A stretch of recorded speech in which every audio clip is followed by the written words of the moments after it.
morning, everybody. Keith Engel here for TGI Sports Talks Sunday, Stream of Consciousness. Great to have you with me here this morning. Lots to talk about. What a whirlwind weekend, rivalry weekend in college football. We got some news in the NFL to chat about. We got coaching news to talk about a little bit in college football. We'll look at the coaching situations in the NFL as well. A little bit of Major League Baseball. Definitely, we got a couple of passings to talk about in Major League Baseball as well. Maybe a little NBA. Why are we playing in-season tournament? Now, why do I have to look at these crazy courts that give me an epileptic fit? Maybe we'll talk a little college basketball and look at the standings there as well if we have some time. We haven't done that yet. And we'll get into all of that after I welcome everybody here on TGI Sports Talk, Facebook or YouTube, wherever you are, Twitter later on. We're live on Let's Talk Sports on YouTube. Check out Let's Talk Sports. Go there to YouTube and ring the bell. Subscribe. Lots of great content there. Doing a great job picking up for our boy Dan Dave Harris. Thumbs up, DDH. Always here, always loved. And, of course, Northeast Streaming Sports, where we're live right now on Facebook, YouTube, and on the Roku app. So if you go to Roku channel, look for Northeast Streaming Sports app. You can download it. You can watch this show live when it's live, and my college football show plays Saturday mornings after it's live on Wednesdays. Plus, there's tons of great content. Mac is doing a great job. Mac and Linda are doing a great job of scheduling 7 days a week of new content. So great job by those guys. As I said, we're going to get into a lot of stuff. Oh, also, quick shout out to Ralph Williams over there at RW Media. Specifically, he does a lot of great content, but specifically the Sports Corner, which he does with Smokin' Jim Frazier every I lost my note. Every Tuesday at 5 p.m. They talk about everything in the world of sports, and that's on WVBP in Pittsburgh. I don't have the call letters. 12:30 a.m. I know, and I'm going to say 99.3 FM. I should know this, but now I read it all the time for Ralph, my boy. All right, guys, lots to talk about today. We're going to get into the big rivalry week games and the impact that they had on college football. Then how it'll affect the poll this week, and I'll give you my picks. Only 7 teams left with a shot here, I think. What's going to be interesting, and I didn't slot them in, is where I got to slot them in yet. Ohio State losing to Michigan yesterday. So, good morning, SCA. How are you today? Blessed Sunday to you. Rick Sherlock, good morning. Good to have you back from the Comic-Con security. Hope there was no serious issues with those people. Good morning, Anthony. Good to have you with us as always. And by the way, Anthony, since we chatted, Jack Del Rio did get fired. I think since we chatted on Friday. And good morning, Dave Guy out there in Johnstown, New York. Good to have you with us. Dave, guys, lots of great football yesterday. I mean, we're going to go through these scores, but a couple of quick notes that come to mind. Michigan continues to be resilient in the middle of this Harbaugh situation. It does look right now. It looks like he'll be coaching next week in the Big Ten championship game. The last drive they had before they kicked the field goal, you say it was over 7 minutes. They can grind it out. That's what great teams do. You know, you have to throw the football, but you finish out games by running the ball, and they do it great. And on the other side, Ryan Day going to be feeling the heat today. Lots of it, as he's lost now 3 in a row to Michigan State and theoretically Jim Harbaugh, right? What else was happening yesterday? Georgia with a good win over Georgia Tech. Georgia Tech played a game, played gamely. Florida State, I think, really helped themselves yesterday. Not a good Florida team, but a big rivalry nonetheless. And anything can happen in these games, as we saw yesterday. A lot of close calls.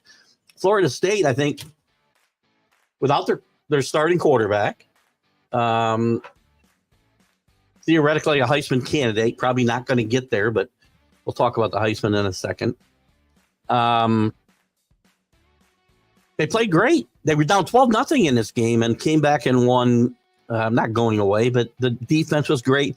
Versus the former Albany State player, Versus played really well.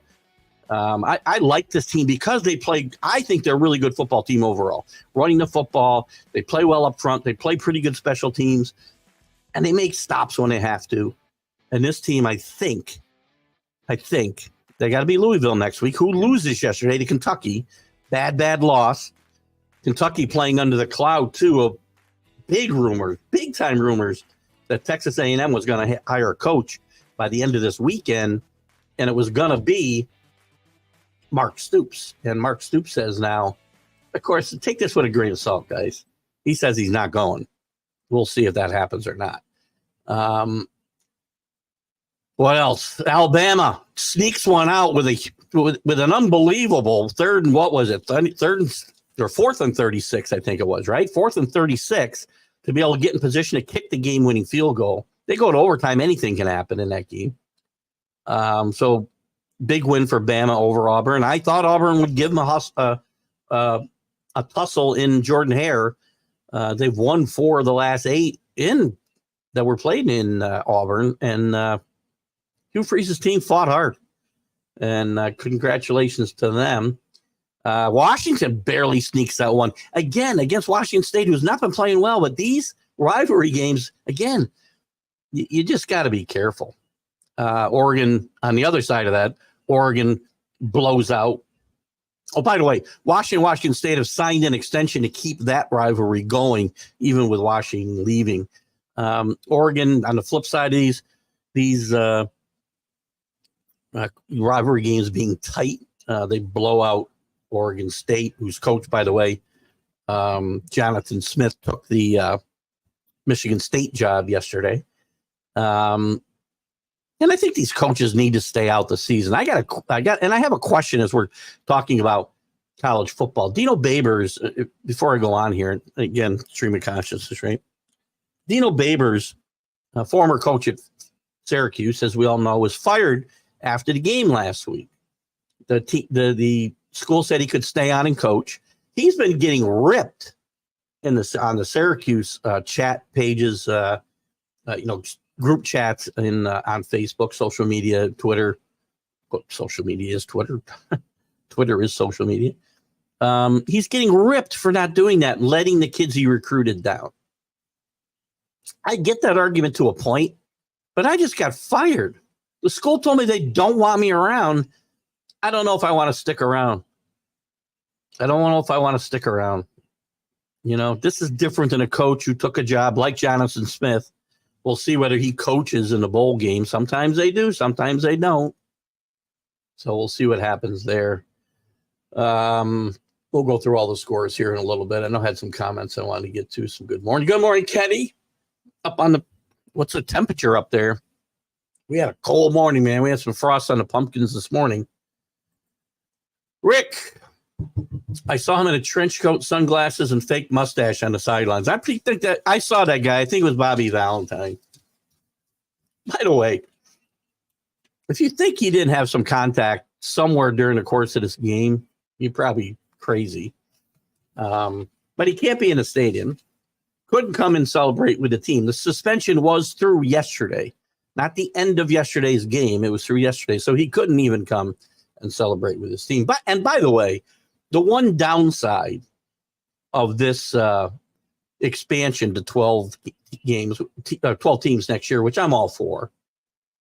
One of the downsides is, and people will argue that regular season games don't mean as much. I think they will mean more because more teams will have chances at playoff spots. Maybe players will play. Maybe coaches will coach.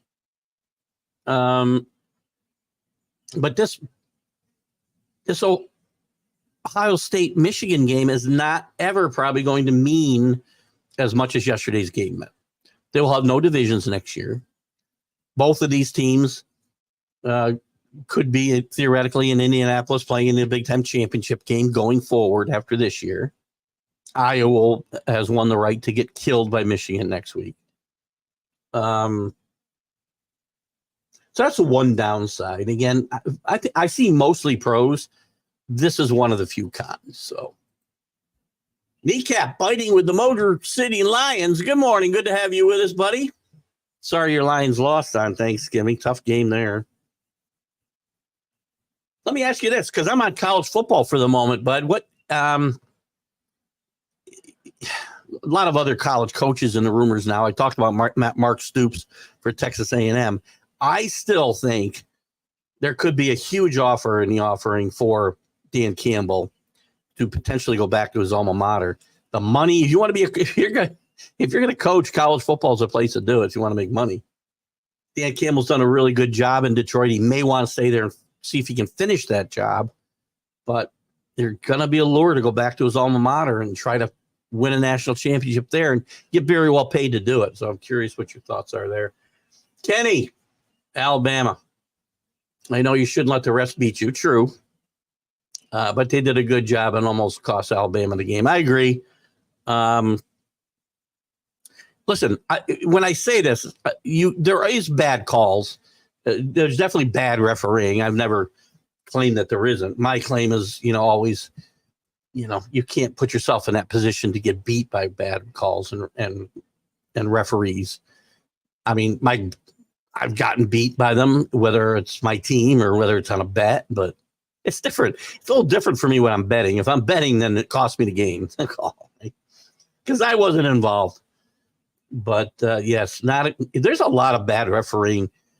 There was a play in the Michigan-Ohio State game. You want to talk about bad refereeing? That last, God, who was the guy? That last, and I realize Motor City there might be a Michigan fan too. But on that last drive by Michigan, I'm trying to think of the guy's name. I think it was number 6. It was a very short, third down and 3 or 4, maybe 5. And McNamara completes a pass to him. I have never in my life, this is on Michigan's last drive where they ran 7 or more minutes off the clock, kicked a field goal. I've never seen as blatant a push off as I saw here. The guy, I've never seen a guy just extend his arms, basically knock the guy over, and that not be called pass interference. So again, there's bad officiating everywhere. The kneecap biting. I don't get these fans that rip a coach for not wanting to coach his team after being fired. I agree. I think Dino Babers is a good coach. I think Dino Babers will coach again, probably, certainly below the Power 5 level. But why should he? I mean, you don't want me around. I get it. We're going to let you stay for your kids. And it's, I don't know what I would do. I got to be in that situation. Do your old job to cheer them on when you're fired. Yeah, I feel the same way. I get it. There's a lot of guys who stay. And some guys aren't given the opportunity to stay. But I think Dino Babers is being really, if you read the Syracuse bulletin boards, man, these fans are all over him. He gave you everything he had for 7 years. He gave you a couple of good seasons. He gave you some great moments, even in some of the bad seasons. Syracuse is not an easy place to win anymore. Can't recruit. Speaking of recruiting, I read a story this morning that Ryan Day's biggest mistake in this game didn't happen during the game. It happened during recruiting. The guy he's done a great job of developing quarterbacks that are tremendous college quarterbacks, and obviously in the case of C.J. Stroud, go on to can be NFL quarterbacks. Contrary to what Kenny thinks, we finally got one. Well, it's not contrary to what Kenny thinks. Ohio State's quarterbacks have not historically flourished on the NFL level, which is not Ryan Day's job, by the way, to develop NFL quarterbacks. But he took Wells, and he was recruiting another guy named J.J. McCarthy, and decided on this way I read it, decided on Wells. Probably not a great move there, based on what we saw yesterday. If he's suspended for the game, can he still meet the team in the locker room? No, the way I understood it yesterday, listening to the talking heads in the morning, He was suspended for the entire day. He could not be anywhere near the stadium all day yesterday. So he could not celebrate with his team either on the field or in the locker room, the way I understood it. I'm sure they celebrated afterwards somewhere, somehow. 3 games in 10 days, 10 days fatigue look to play the part. For the Lions, I think you're talking about, right? I agree. And they shot themselves in the foot. I mean, Jason Goff is a capable quarterback for that team when he doesn't make mistakes. He's not a guy who's going to overcome a lot of mistakes. And he made a lot of mistakes and turned the ball over, did not take care of the football. So tough game for the Lions, tough loss for the Lions. And Jordan Love, we'll be talking about this in the NFL segment more, but Jordan Love looked really good. Is that official, though? And I'll take your word for it because I'm sure out there in Detroit you're closer to the situation than I am. Did they make an official offer and he said no, or did he just say don't even bother talking to me? I still wonder. Again, here's the thing you got to remember about coaches. Don't believe what they say. Nick Saban said he wasn't going to Alabama over and over and over again for months when he had the Miami job. I'm not sure I believe Mark Stoops yesterday when he said, I'm not going anywhere. I'm staying here in Kentucky. Mark Stoops is one of my favorite college coaches. He's done a great job at Kentucky with less to work with than anybody in that. Well, not anybody, but most of the halves in the SEC has done a great job at competing. But the resources at Kentucky and the resources at A&M are like this. So I'm not sure I believe yet. You're going to have some other names come up yet. They're going to talk to Lance Leopold. I've heard they may talk to Jamie Chadwell out there, Liberty, who, congratulations, Liberty completed an undefeated season yesterday. Tulane completed an undefeated season yesterday. We'll play SMU in the AAC championship game. Those 3 teams are likely in play for the group of 5 New Year's Day Bowl bid, which I believe will be the Cotton Bowl. I'm not sure if it's always a Cotton Bowl or it'll still rotate. I have no idea. But again, it's hard to believe. And again, I'm not saying Dan Campbell will go. I think he'd be the right guy. And obviously, if he turned them down, they thought he was the right guy. So I don't know if it was an official offer. Just remember, coaches speak, and you know that they're giving you misinformation when their mouths are moving. I've seen lots of coaches say, I'm not going there, and the next day they're there. Why is everybody saying Michigan will destroy Iowa? Why? Come on, Kenny. Listen, I like Kurt Franz. Have you watched an Iowa game this year? There's defenses in high school that could stop that team. Terrible. Their offense is just atrocious. And watch them against bad teams like Nebraska. They struggle to score 15 points a game. Their defense is really good. And Michigan will struggle. They're a solid team. Personally, I want Iowa to win. That's fine. I mean, you can personally want them to win. I don't know how much of a frenzy you would throw it into. I mean, again, you've got 7 teams that are worthy. 8 teams, sorry, because I left Ohio State out of here. I got to figure out where I'm slotting them. I'm probably slotting Iowa State. Right now, I might slot ahead of Texas and Alabama, but I'm not slotting them ahead of Washington or Oregon or Florida State. I'm not leaving them in the top 4. The committee might, but if you're not even going to play in your conference championship game, sorry, no. So there's probably 8 teams with a realistic chance. It's not going to be a lot of frenzy because nobody, they could lose and help Alabama get in. They could lose and help get Texas in. Maybe even a 1-loss Washington team maybe gets in if Michigan were to lose that game. My guess is Michigan will get a bid.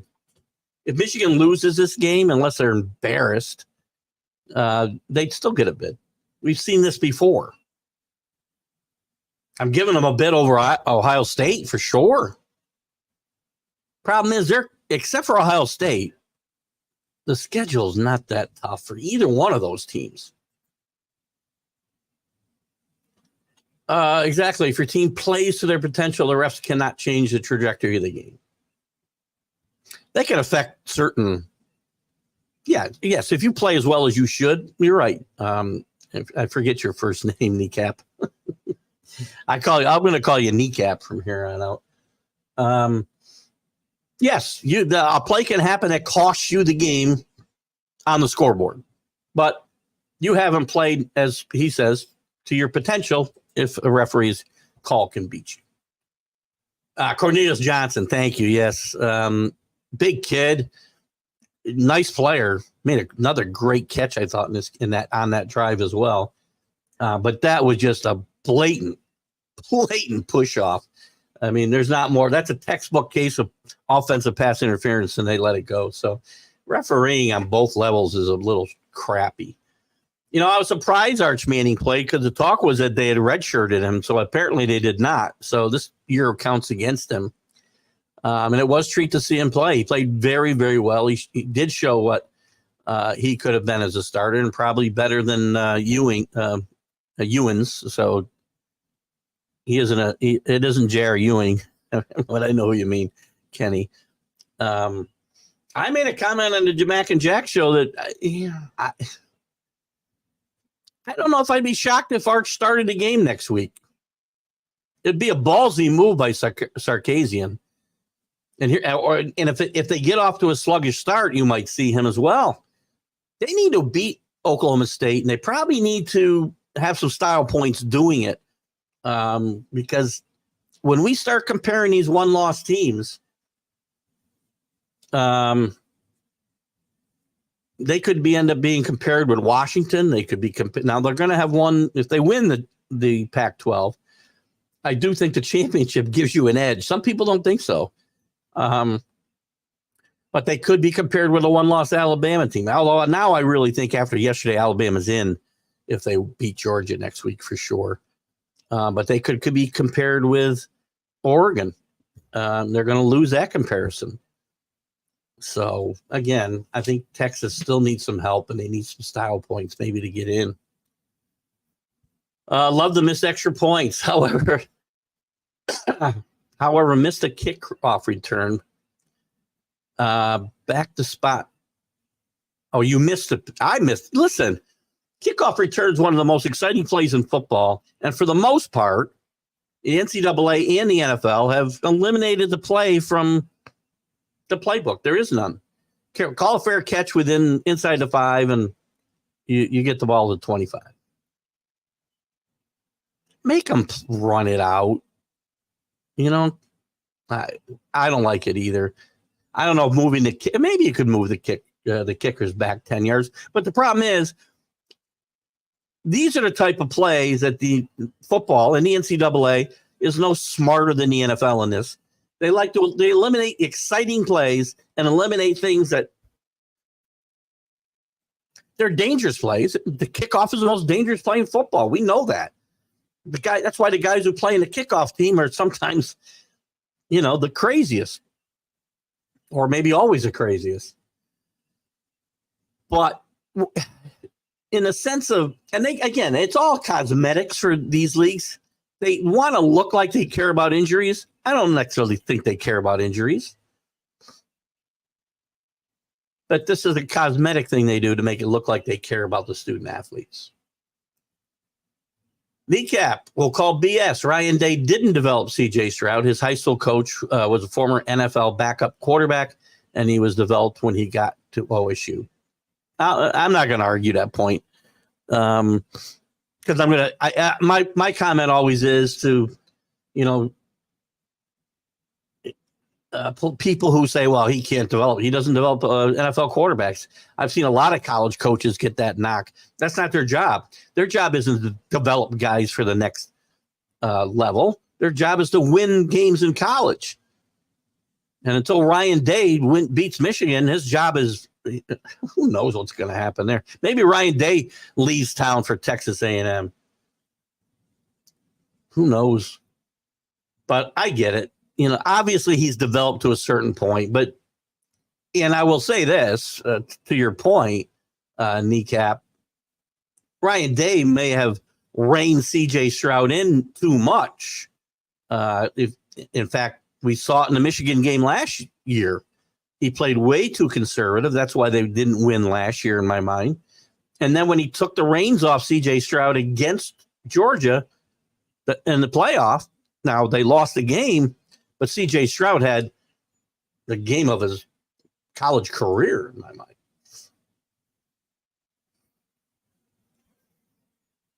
Dan addressed it in an interview. Okay. Again, I'm not saying he won't stay. Believe me. But when college coaches say, I'm not going anywhere, when coaches say they're not going anywhere, take it with a grain of salt until that job's filled. Nick Saban spent months saying that in Miami.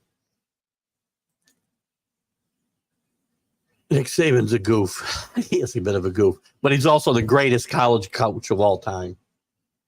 There's no denying he's the greatest coach in college football history. There's been a lot of great coaches. Bear Bryant, Woody Hayes, John McKay. Nick Saban's on top of all of them. And don't tell me it's because he just, Alabama's just blah, blah, blah. Anybody could coach Alabama. No, anybody can't. Look at the coaches between Bear Bryant and Nick Saban. There's a bunch of them, and only one had any success, real success, on a national championship level. That was Gene Stallings one time. Mark Stoops has a 35-55 record as a coach. I don't think that's accurate. Maybe in the SEC. Now I got to look this up. Hang on one second. I got my coaches right here. Let's take a look. Whoops. What the hell? Where's my coaches? The coaches disappeared. All right. Let's look up Mark Stoops. And this might be his SEC record. If that's what you're saying, that's possible. But we're going to take a quick look right now because I think his record is much better than that, at least at Kentucky.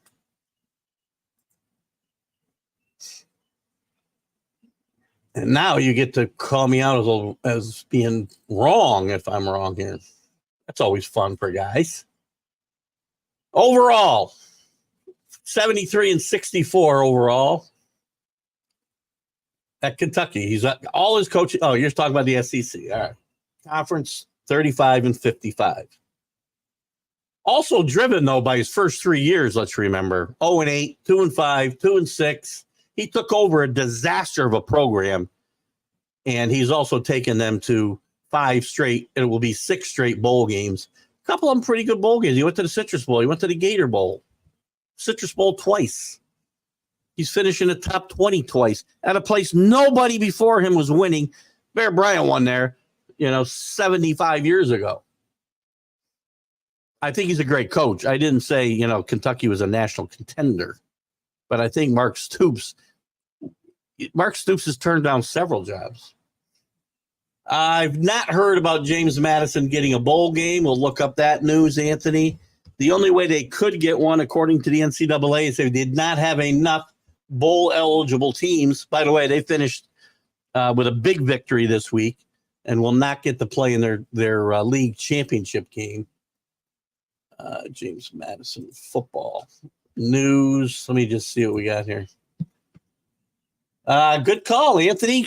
Anthony, I believe this is 2 weeks in a row you've broken big news. JMU will play in a bowl game after they blow out Coastal Carolina, a good football team. At least the last several years, they will take the field again.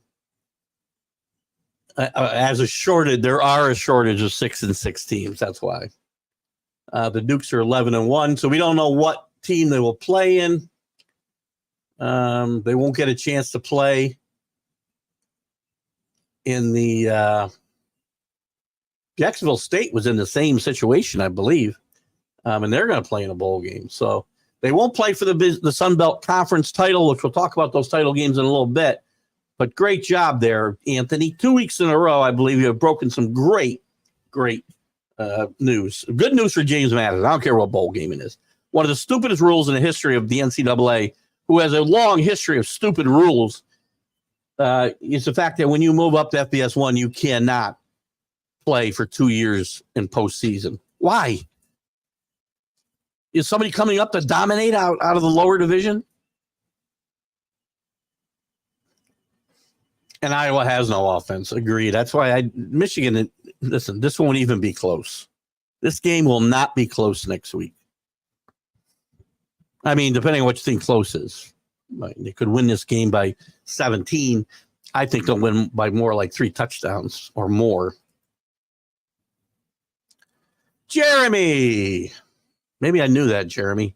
I'll probably forget it in 5 minutes. So I see him as a mid-day 2, early day 3 pick wide receiver-wise. Where are we? I'm trying to think who we were talking about. Oh, Johnson. Well, he's played with one of the best, because the best player in college football right now is Marvin Harrison. Best player in college football, Marvin Harrison. Not going to win the award. He's not going to win the Heisman. The more pedestrian look of the OSU offense this year held him back a bit. But there's going to be a lot of guys, and I said this morning when Jim, Jeffcoat, Mac, and Jack were talking about quarterbacks, NFL or some of these college quarterbacks. There's going to be a bunch of teams in the NFL that are going to take some of these quarterbacks over Marvin Harrison, and they'll be kicking themselves in a couple of years. Quinn Ewers, yes. What I say? Ewans?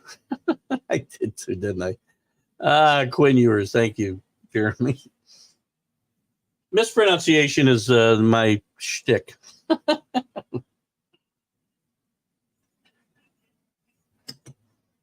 Oh, gosh. What do I think of the Michigan State hire? I think it's a good hire. I don't know what will happen to the interim coach. And I've got a comment, too, about an interim coach right now in a little bit. But I think the hire is a good one. Johnson Smith's done a great job at Oregon State. Defense is really good. Clean program by all accounts. They needed somebody. He better be spotless after what they went through here with Mel Tucker. And, Mel Tucker, again, Mel Tucker's got to be maybe the stupidest college football coach of all time, because you got a 70 plus, well, maybe more. He might have still been at $80 million for his buyout. But he gave Michigan State all the ammunition they needed to fire him for cause. You can't get stupider than that. So I think the Jonathan Smith hire for Michigan State is a good one. And as far as the interim coach, whose name is escaping me, I do not think he could be back on the staff, but who knows? Speaking of interim coaches, Braun, the interim coach for Northwestern, has got the full-time gig, as I've been talking about for a few weeks. No better coaching job than what's gone on in Northwestern. They win yesterday to finish 6-4. They're going to a bowl game. No, they didn't finish 6-4. What are they?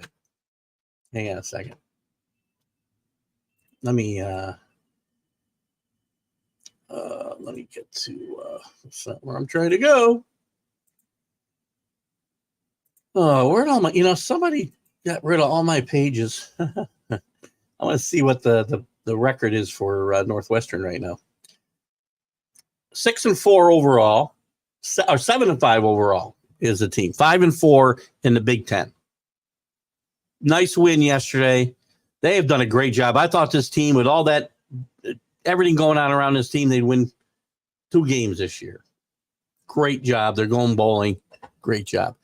FSU needs to lose to Louisville. Listen, FSU's done a great job. Mike Norvell's done a great job the last year and 3 quarters when his job was on the line last year.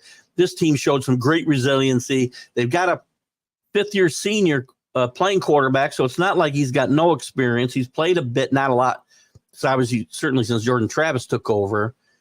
But I'd like Florida State to beat Louisville.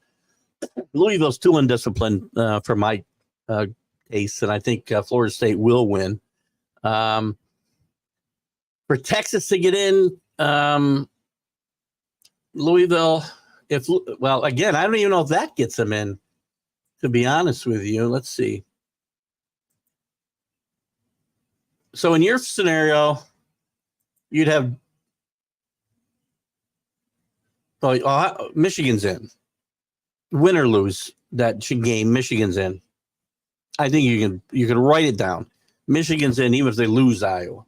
They're not going to lose. Florida State, let's see, in your scenario, Florida State's out.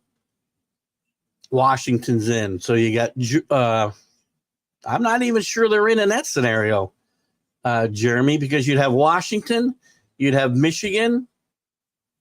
You're not even calling for Michigan to lose. You'd have Georgia. That's it, right? 1, 2, 3. No, I suppose you're right. Well, here's the thing. Oregon or Washington's getting in, not both. If Alabama wins, I've said all year you can't jump Texas because of the head-on-head victory for Texas, but it's so long ago that I don't know that it's going to be as big a factor as it would be if it were, 2 weeks ago. I think Alabama beats Georgia. They're going to jump a bunch of teams. Question is going to be, where's Ohio State gets ranked this week? I don't see any way they can get in, but it's going to be interesting to see where they get ranked this week. I got to drop them below every team that's playing in a conference championship game, which would mean all the way down to 8. I don't see them falling that far, but it's possible. CA, Michigan, Georgia, Oregon, FSU, or Texas. I still like Washington. I think Washington finds a way to win this Oregon game. I think that game's in Vegas, if I'm not sure. We'll look at the games here in just a second. I hate that they've taken away the blindside block. It's a good block. You just didn't see him coming.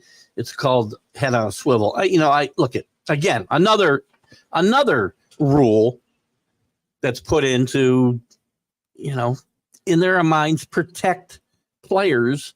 And I get it to a certain extent, but you're taking away plays that have been used for decades. Guys get hurt on freaking field goal attempts.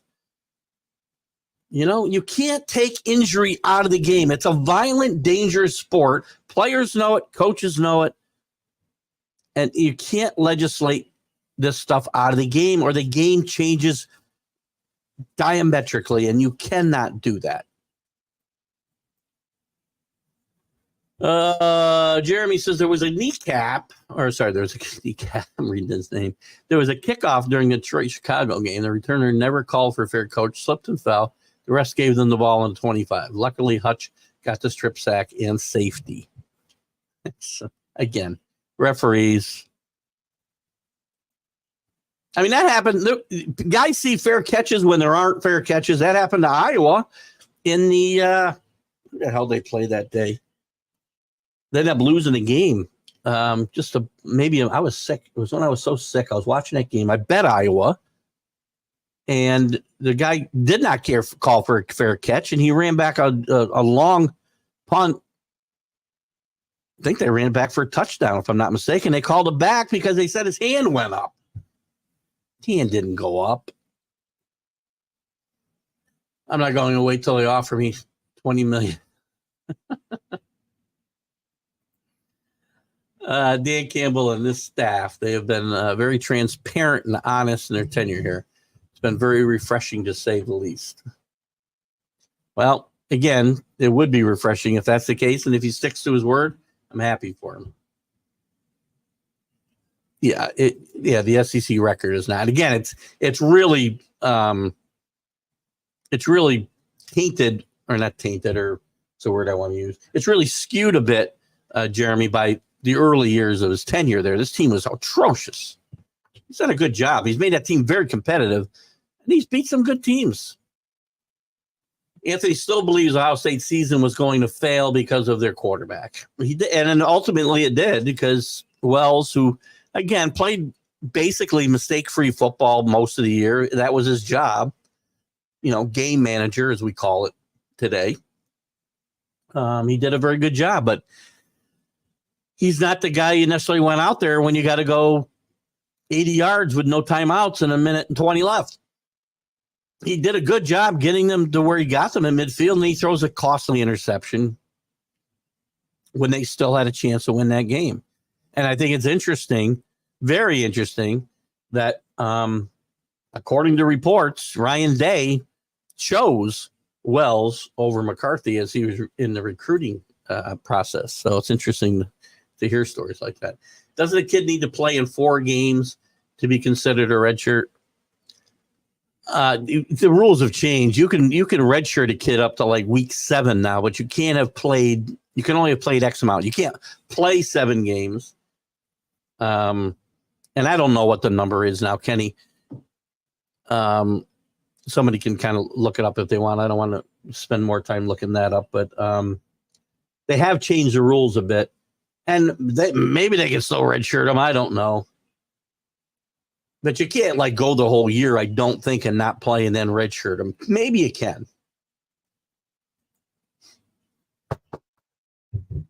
It was the only scenario I see them getting in. There's a couple probably. I mean, the scenarios have shrunk. I mean, there were tons of scenarios here the last few weeks, obviously.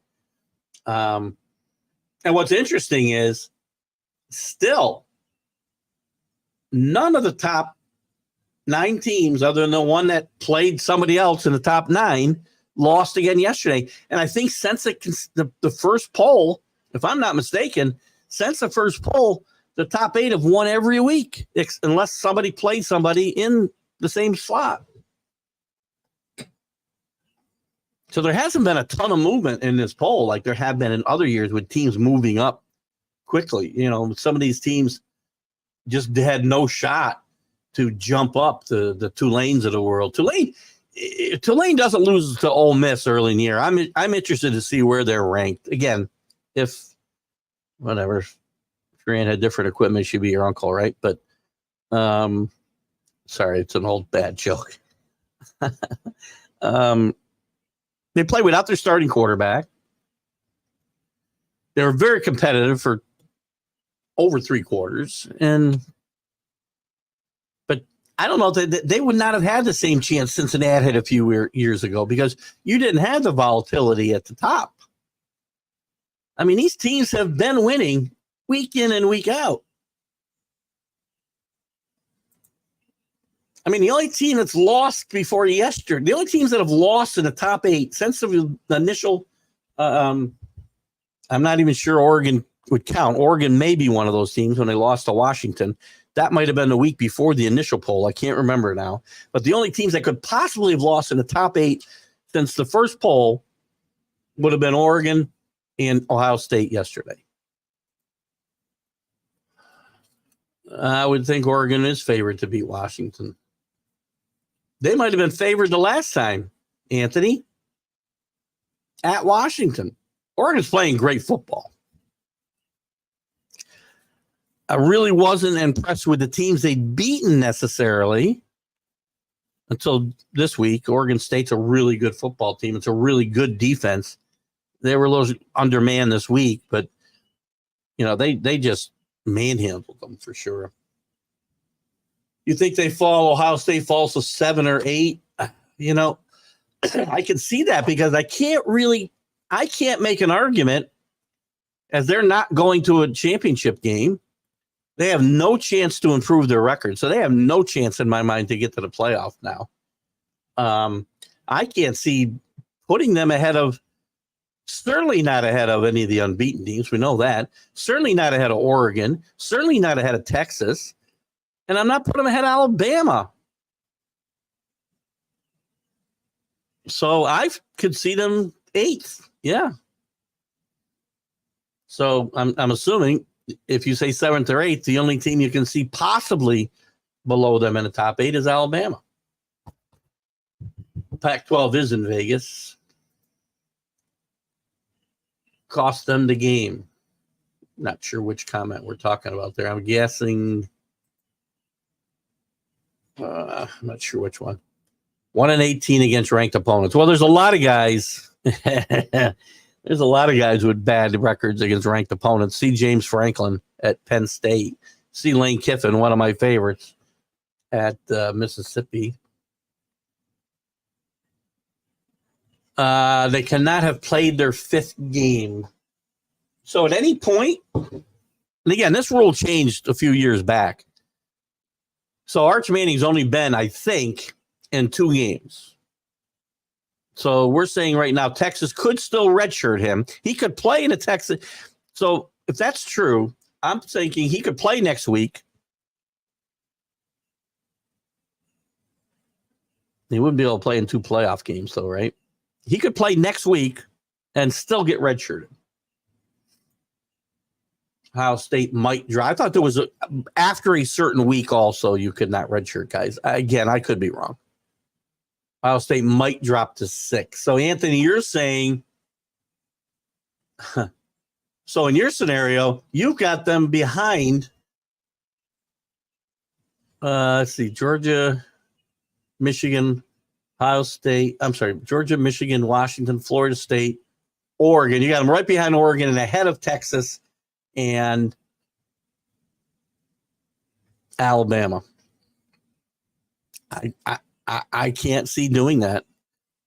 How do I rationalize that when I got these 2 teams that also with 1 loss, probably played a better schedule overall, at least Alabama. Or comparable. And they're going to their conference championship games next week. I can't do it. Oregon should have won the first meeting, except the coach forgot to turn on his brain. Again, shoulda, woulda, coulda. Right? You win the games. It doesn't matter at the end of the day how you lost games. All that matters is Washington has had a lot of close calls this year and won them all. And Dan Lanning, God bless him.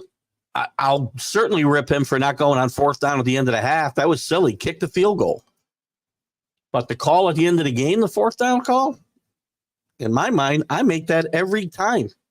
End the game. You play to win. You play to win. You don't play not to lose, because you lose every time. And he would have got ripped no matter what he did that 3rd time he went down on 4th down.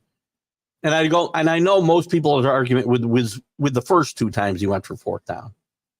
Dan Lanning's a great football coach, and I'm not going to second guess him. He knows his team. He knows what's best for his team. And especially at the end of the game, I show confidence in my team and say, let's end it right here. Great stuff, though, guys. 5, Oregon, 6, Ohio State, 7, Texas. I can't put Ohio State ahead of Texas and Alabama. I just can't do it. Alabama must stay ahead because they have a path. Yeah, they got a path from 8, probably. The history says you can jump a bunch of teams next week.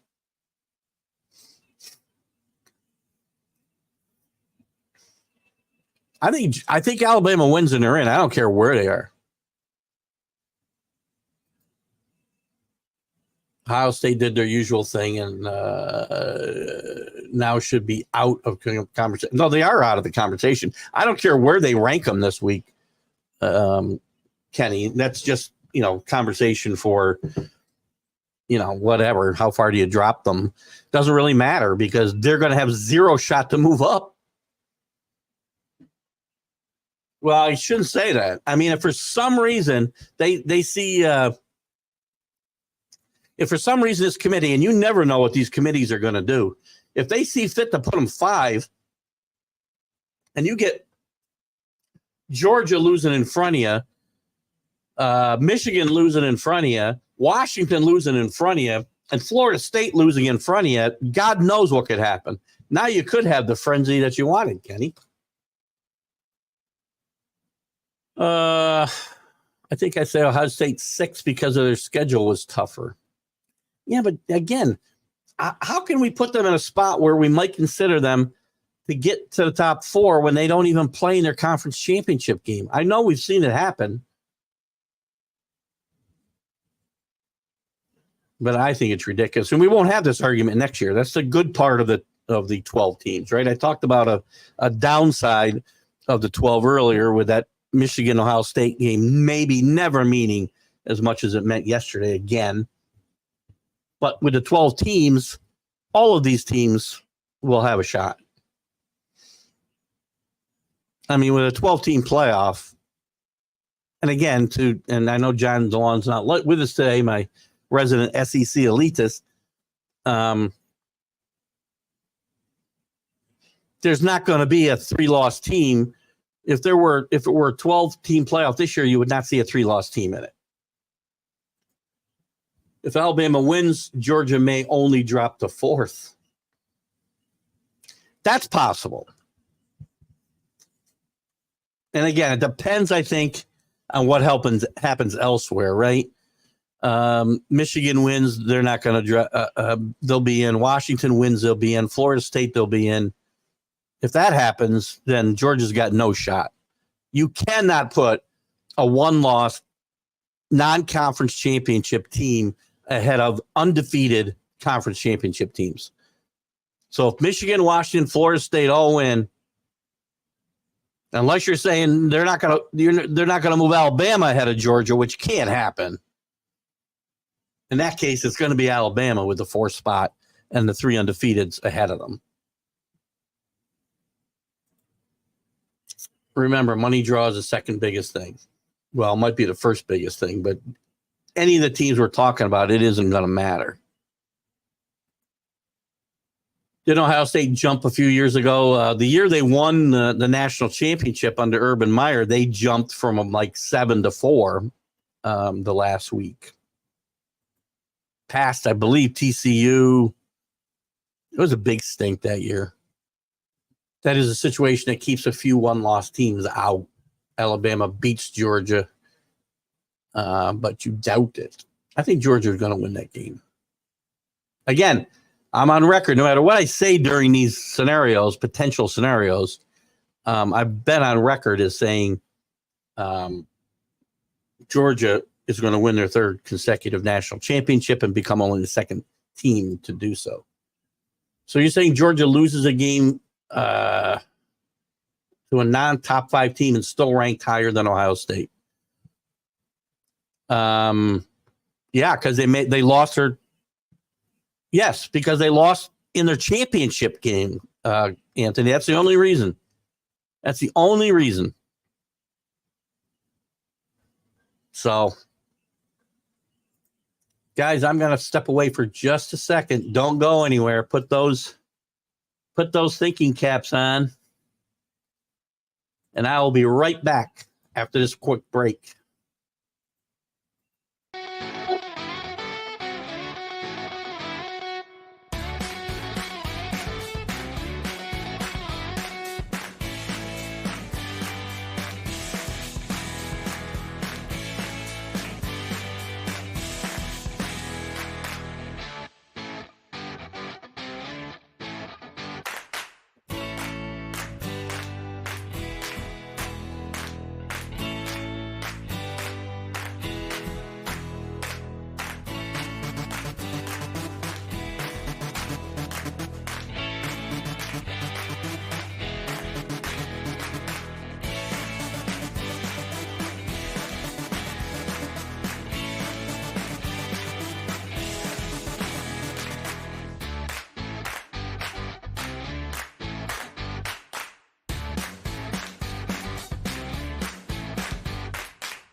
Oh.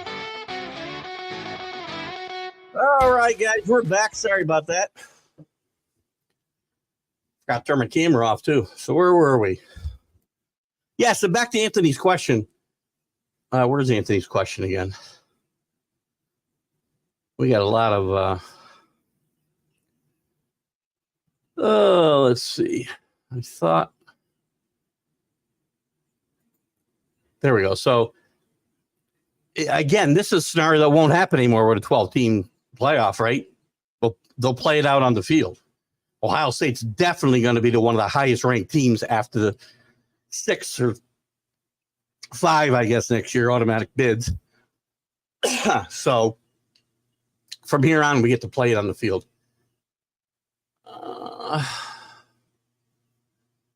What else we got here?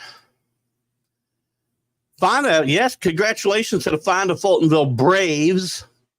Still the Braves, not the Valley Hawks or whatever the hell they would rename their team. God, I'm so tired of this stuff. Ugh. Anyway, I think they're still the Braves this year. I don't know whether there was an immediate change to their name, but they are going to the Carrier Dome to play in a state championship. So congratulations to the Fonda Fultonville Braves team here in upstate New York, high school team here in upstate New York. I always wonder what the hell CA's putting up there. The king of the emojis. Anthony, it's Alabama. What are you talking about? I'm not sure where the... You're saying Georgia lose to a top 5 team. Yeah, well, I see what Kenny's saying. It's Alabama. And probably... Listen, it's possible... No, I don't think it's Alabama. It's possible Ohio State falls behind Alabama anyway. Ironically, you taking a break during a college football discussion are both the same to me. Well, Drew, in a few weeks, this won't be taking quite as long. Drew with his Drew witticisms. Anyway, real quick, I want to take a look at the next week's college matchups, and then we'll move on to some NFL, but we can certainly jump back and forth. Next week in the here we go. We got to get to the schedule. Friday in the USA Championship. You got New Mexico State at undefeated Liberty. Liberty at 25, still trying to get that New Year's Day bowl game. That goes to the top-ranked team in the group of 5. New Mexico State playing good football, just beat Auburn 2 weeks ago, and Auburn gave Alabama everything they could handle last week.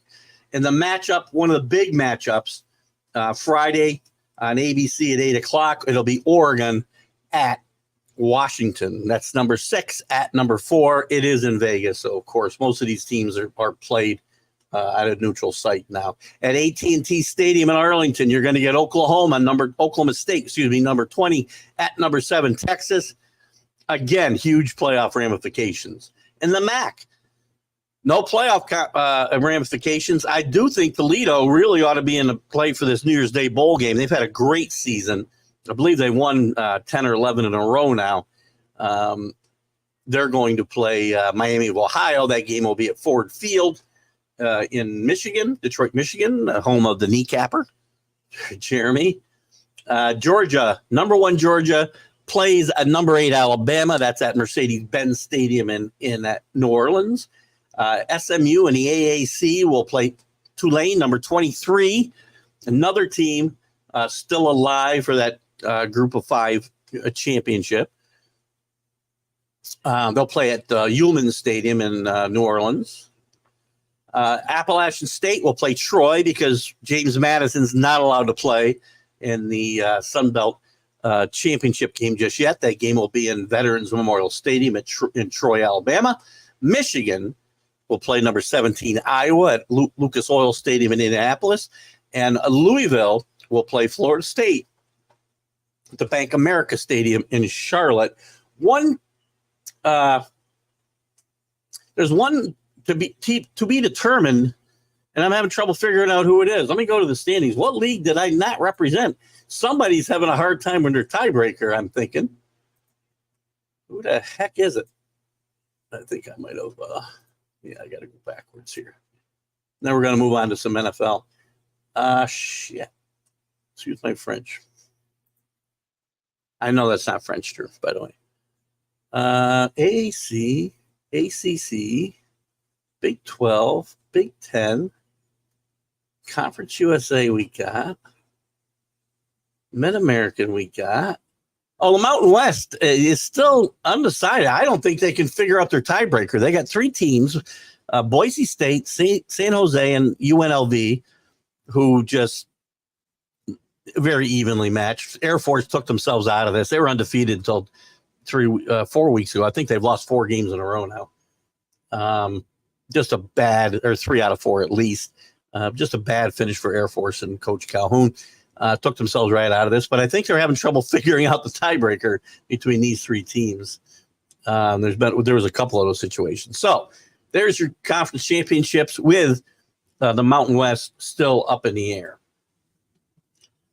One team NC State loves is Alabama and Notre Dame. Fair enough, Kenny, by the way.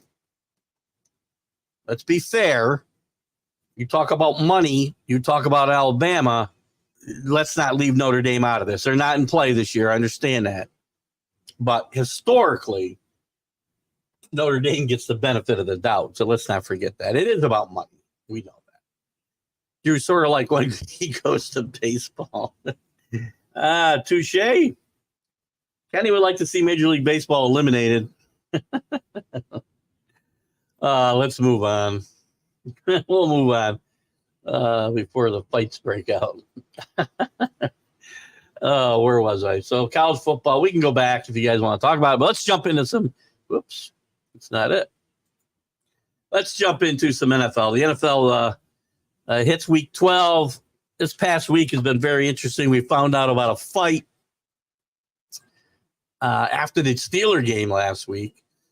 A heated spat is what ESPN called it. I heard it was a fight between Deontay Johnson and Minkah Fitzpatrick in the locker room. Had to be broken up. I heard that punches were thrown, and I think there's a problem here between this. This team may have they fired Matt Canada, their offensive coordinator this week, but I don't know how that's going to help the offense when your quarterbacks are as bad as my quarterbacks. Pickett has not played well. Trubisky has not played well when he's been in there. So I'm not really sure how this is going to help anything.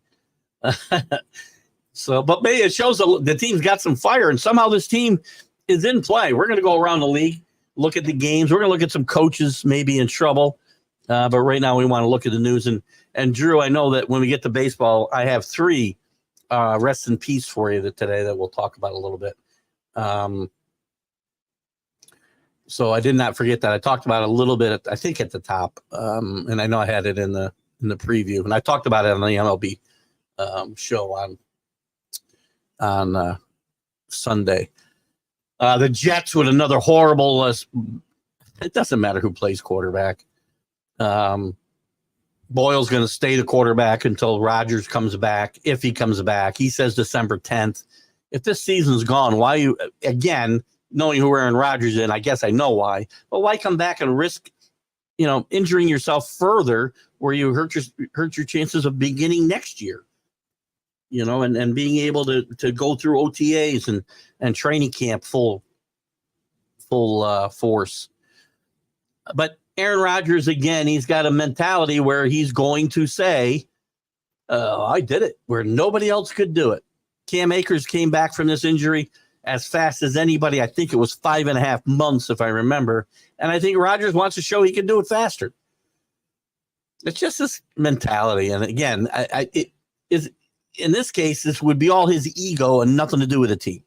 The exact reasons I have a problem with Aaron Rodgers. Now, if they're still alive, if they can find a way to win a game or 2 here before he comes back, potentially comes back, well, then fine.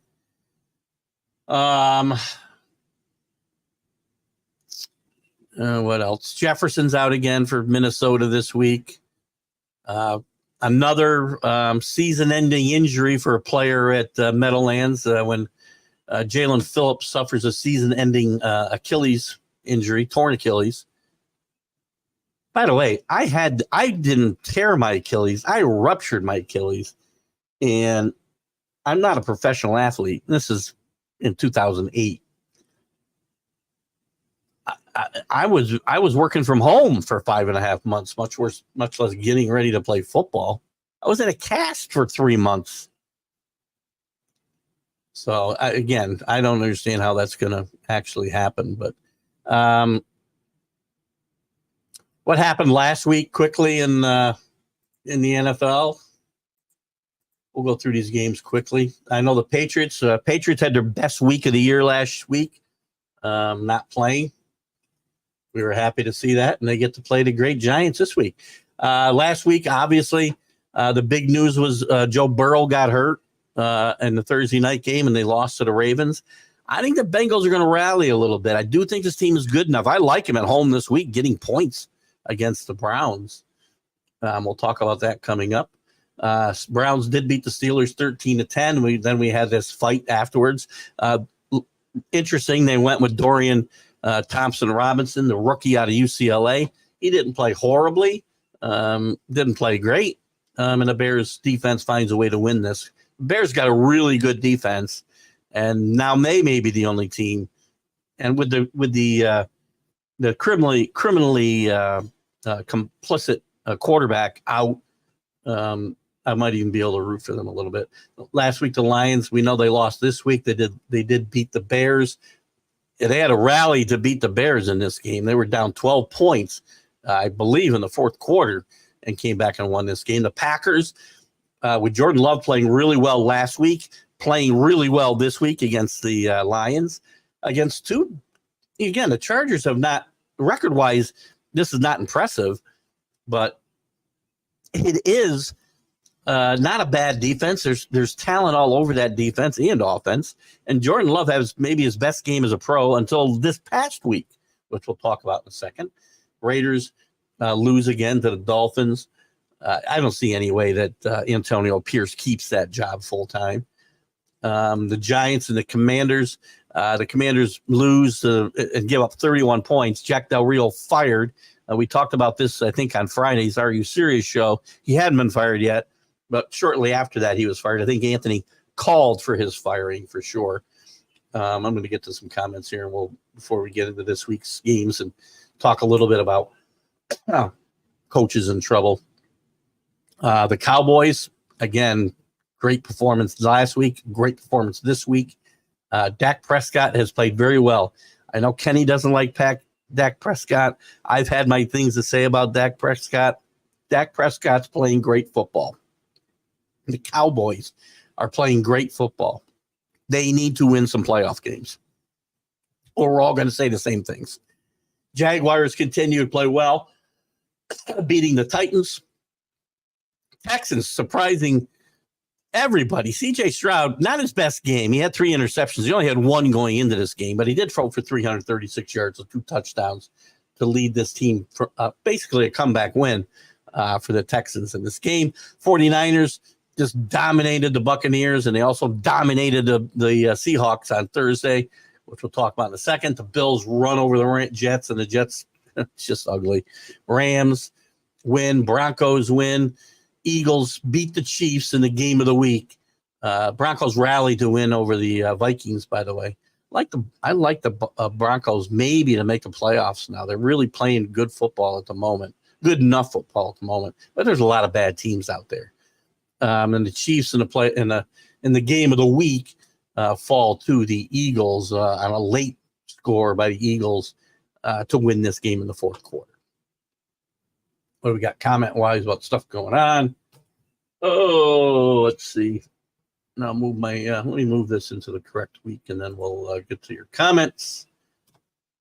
You guys have been great today with the comments, by the way. You know how much I love you guys driving this show.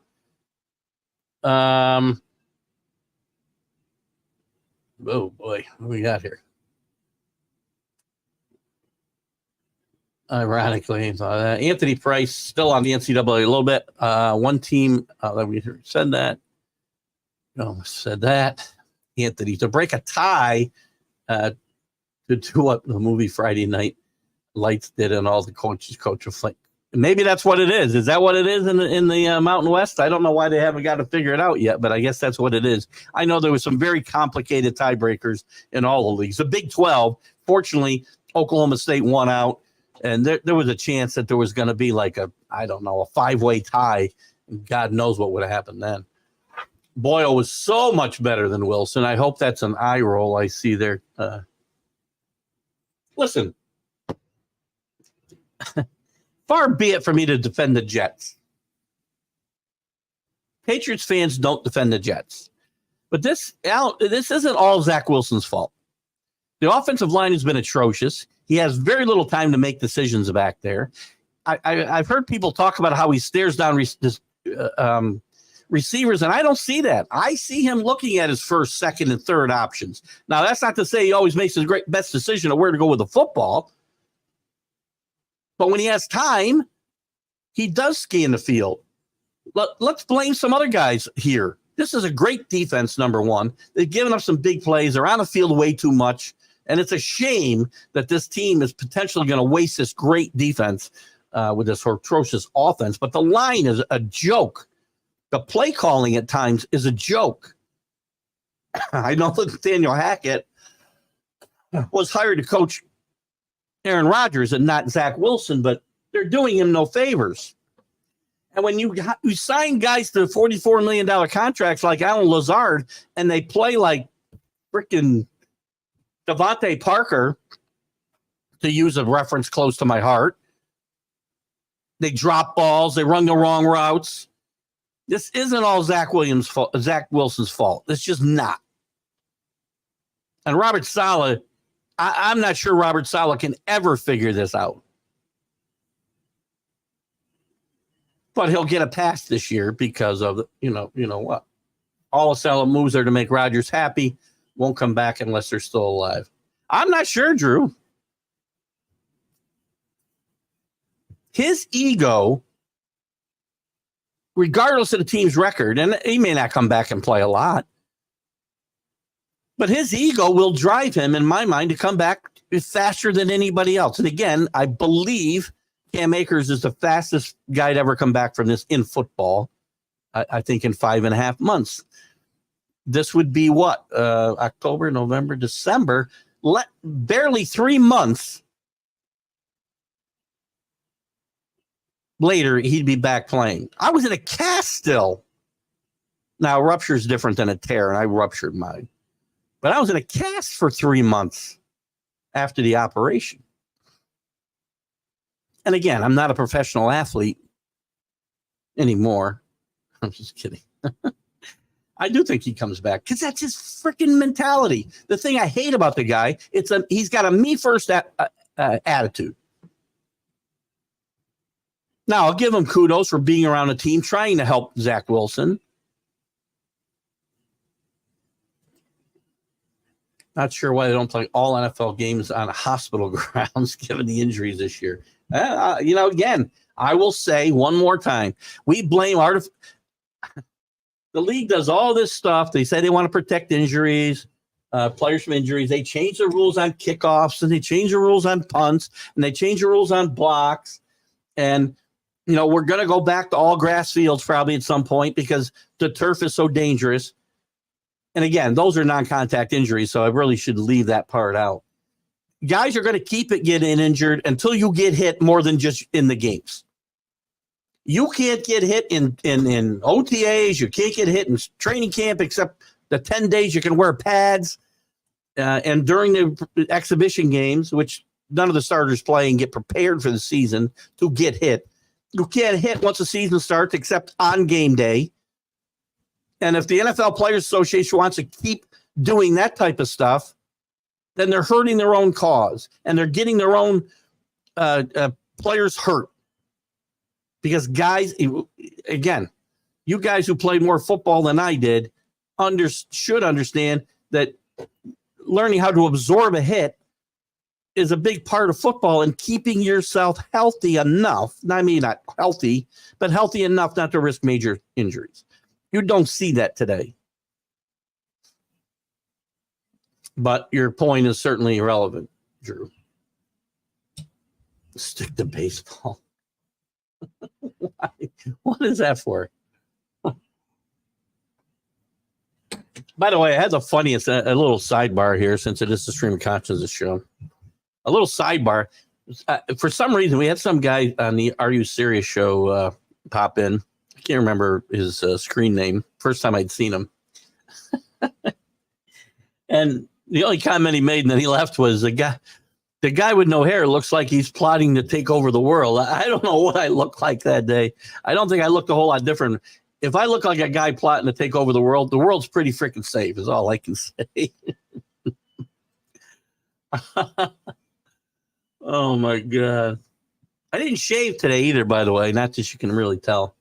We're going to try something new, try to get the Patriots a victory today over the Giants, which we'll talk about in a bit. Let's be real. The Cowboys beating under 500 team like last year. Listen, you can only play the teams on your schedule, Anthony. Again, I hate being teams I don't like. I hate being the defenders of them. But let's take a quick look at who they've beaten. Just for giggles. They haven't beat the Eagles, and I get that, right? Maybe beat the Eagles and teams would have a little more. And again, I'm not saying that they have not beaten up on a lot of not good teams. But by the way, the league's full of not good teams. I can go look at the Ravens schedule or the Redskins schedule. I know you're a Redskins fan. Oh, team formerly known as the Redskins. Excuse me. I don't want to be canceled. So they beat the Giants, they beat the Jets, they beat the Cardinals, they beat the Patriots. Ooh, they lost to the 49ers. They beat the Chargers. Chargers not a bad football team. They're badly coached, but they got some talent. Beat the Rams. I guess I got no argument for this right now. Well, I guess you're going to find out, though. They got the Seahawks coming up next week. They got the Eagles. They got the Bills. They got the Dolphins. They got the Lions. And the Commanders will finish out the season.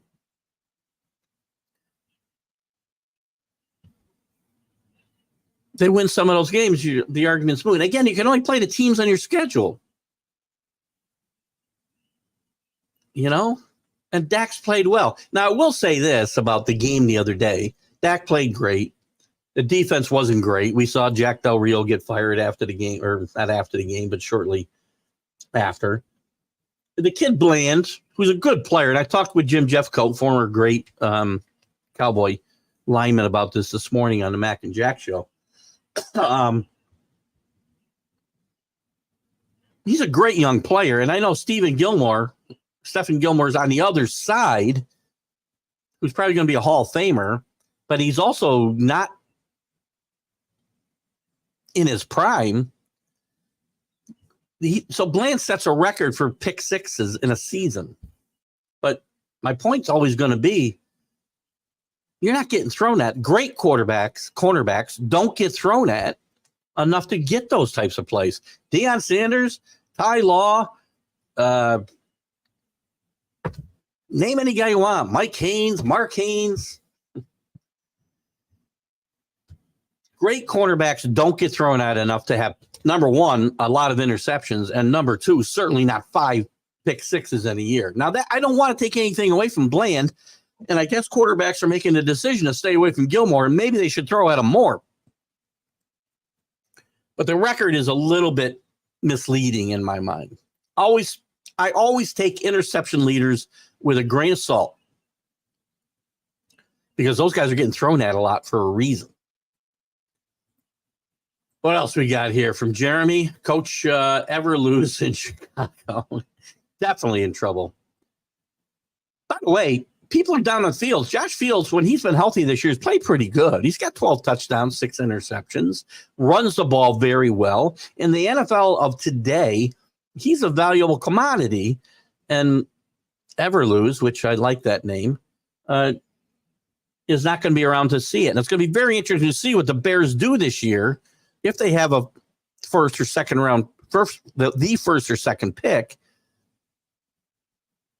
do they decide to move Josh Fields for another number one pick? And there's teams that want him. There's rumors my team wants him. I like Justin Fields. I might have said Josh Fields again. I keep saying that, but Justin Fields, he's going to develop into a very good quarterback. Is he going to be as good as Jalen Hurts? I don't know. But he's going to be better, and he's already better than half the freaking quarterbacks in the league. Cowboys can only roll over bad teams a lot like Miami. I've got more confidence in the Cowboys than I do in the Dolphins. I just, but again, your comments are understood. Stick to high school. I love Ricard. What's the high school comment for? Well, what's that one for? What's the bigger loss? Quarterback. What's the bigger loss? Green Bay over Detroit, Cards over Cowboys. Probably the Cards over the Cowboys, yes. Because again, Green Bay's playing better. They've got a veteran coach. They got a quarterback who's coming into his own. They played good defense. Lions helped them. The Lions put them in the situation to score. I believe they had the ball like 4 times in the first half, turned the ball over 4 times in the first half inside, at least 3 times inside the 50. But the Cowboys were playing the Cardinals without their quarterback, with a rookie head coach, looking like the worst team in football at the time. So definitely that's the worst loss. Again, I'm not going to argue. Again, I can only play the teams on my schedule. That's a bad loss. Not a division loss in the sense that it's a division loss. If you want to look at it just from a sense of who you're losing to, obviously losses in your division are worse than losses just in a conference, and non-conference losses, like the Chiefs losing to the Eagles, really aren't going to amount to a hill of beans at the end of the year, most likely. Tim to Jeremy, are you sure you're not? You sound like head in Columbus now. I got to have you on the show more. I think Columbus carried us last week with some interesting stuff. I hope Ed's okay today, by the way. I thought Ed'd be in with us this morning, and I have not seen him yet. So I hope he is okay after that Ohio State loss yesterday. Anyway, let me go back here. Danny DeVito. We call him Danny. We don't even put the Tommy in there. I'm just going to start calling him Louis De Palma. All they need now is a cheerleader named Typhoid Mary. That's what I call it in that life. And tuberculosis. I don't get it. Did he have tuberculosis? I missed something with tuberculosis joke. Ohio State has 2 losses, and of course they have 1 loss. Of course they'll be behind Alabama and Texas. They play 1 instead of a bowl. They may play 1 instead of a bowl. I think he's laughing. Ohio State doesn't have 2 losses. They only have 1. If they should have more than 1. Any? Sorry. If Rodgers comes back, it'll be fun to watch him get crushed again. Oh, man, we got an angry crowd today. Well, Jeremy says MetLife is a field of knees and Achilles, by the way. Hello, Alec. Good to have you with us, buddy. We need to expand the team numbers. I hope you're talking about college. We don't need more NFL teams. Not when half of them are awful now, which we'll talk about in a second. Oh, isn't that the guy suing me? Who? Basement Bob. Who'd you say, Kenny? Who did I miss?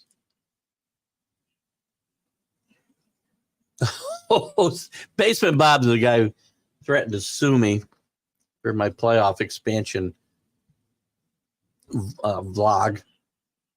It's not like I made up the idea myself. It'd only been expounded on like 1 million times by other people. Maybe he's suing everybody who ever brought it up. Or maybe he just got the internet in his mom's basement. I don't know. Chargers are trash. Well, the roster's not trash. The coaching staff is trash. Regardless of what that roster looks like on paper, they are the record. I agree. Again, you know what? My favorite fat bastard, not my favorite fat bastard, the guy I hate probably more than any coach in the NFL history, one Bill Parcells, a.k.a. the fat bastard. He's a great coach and a horrible person. But he said one thing similar to what Jeremy's paraphrasing here is, you are what your record says you are. I get it. Chargers have talent all over that field. Where's the problem lie? On the sideline. Watch out, because there's a lot of rumors about the greatest coach in the history of football. Say what you want. Heading that way. Lester Hayes, another one. Lester Hayes intercepted a lot of balls, though. Great player. He had stick them all over. I mean, you just put up a finger. He just put up one finger and a ball would stick to it. Remember him just covered with pine tar from head to toe. Great. Yeah, except for us old guys, nobody will know who the hell that is. If you up big, why not sit Dak and try and play Trey Lance? You traded for him to what? Sell jerseys? If you don't play him in the last 3 games, or the last game, it's a waste of a trade. Why? I mean, you have your quarterback. It's not like you're looking for a quarterback. I mean, I don't feel the need. And again, depending on what the situation is, you're not going to play him now when you're still, in a hunt. Theoretically, you're still in the division hunt. You're still certainly looking for home field advantage in the playoffs. I don't think Trey Lance is selling a lot of jerseys. Maybe they assigned him just to get the 49er playbook. I don't know, which didn't help him any, right? But he's a project. He's a guy who's got to have his confidence rebuilt. It's going to be very similar to Mac Jones. Wherever Mac Jones ends up, he's going to have to sit for a while, rebuild his confidence, and maybe he can be a serviceable NFL quarterback. Maybe the same thing can happen for Trey Lance. Right now, Trey Lance just needs to watch and learn.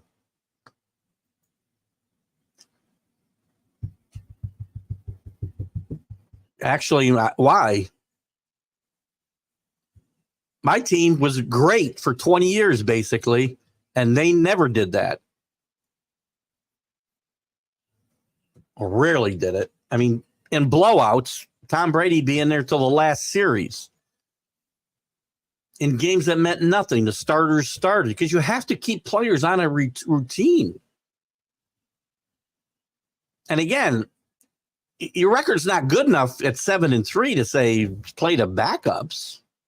You can't just give games away, Anthony. There's a time you might want to play these guys. I don't really care about playing my backups, to be honest with you. I want my starters to get as many reps as they can. Now, there were times, and that's not to say there were times when Patriots were up by 40 points. I'm like, why are you out there, Tommy? This Thursday, the Cowboys have the opportunity to beat a team with more than 14 wins. Cowboys taking it rough here. Tampa Bay. TB, I don't know if that's Tampa Bay. Yeah, I know you're saying TB was the reason. I'm sure you're saying that we won 6 Super Bowls because of TB. I'll tell you now. It's funny. What's really funny is, and again, I'm not sure if that's what you're saying, Jeremy. I'm extrapolating from the shortness of your comment. Actually, let me look for a different one. No, I don't see it. So if that's what you were talking about, I don't know if we are. Let me just say something. I think it's hilarious that all the time Tom Brady was excelling in Foxborough, his detractors would say, oh, he's just a system. It's the system. It's the system. It's not Tom Brady. It's the system. And then when he goes and he wins another Super Bowl in Tampa Bay, and Bill Belichick struggles for the last couple of years. He did it when go to the playoffs, by the way, with a rookie quarterback 2 years ago. But he's made some bad personnel decisions. He hasn't lost it as a coach. He's lost it as a personnel man. I can tell you that. But now it's the coach. Now it was Brady. It was Brady. It was Brady. It was Brady. It was never Belichick. It's both, guys. They both needed each other. Tom Brady said as much. It's hilarious. Haters will find a new reason to hate and even change the thing they hate to fit their own narrative. When he was here and excelling, it wasn't Tom. It was the system. Then when he's gone, the system always sucked. Belichick always sucked. It was Brady. Same people. Hilarious. Oh, that was an ugly injury, by the way. I can't remember the kid's name. I saw it. It was not pretty. I was glad to see the kid was, at least I thought it was something else that happened to him originally. But it was that's a bad injury to come back from. Offensive lineman and one of the leaders on that Michigan team, and they'll miss him. I mean, again, I don't think that's enough to give Iowa a fighting chance in that game. But it'll hurt Michigan come the playoff. Stick to high school is about stick to baseball comment. About the ball guy. That was too funny. I don't know. The guy just came out of nowhere and accused me of being a supervillain. Aren't supervillains usually smart?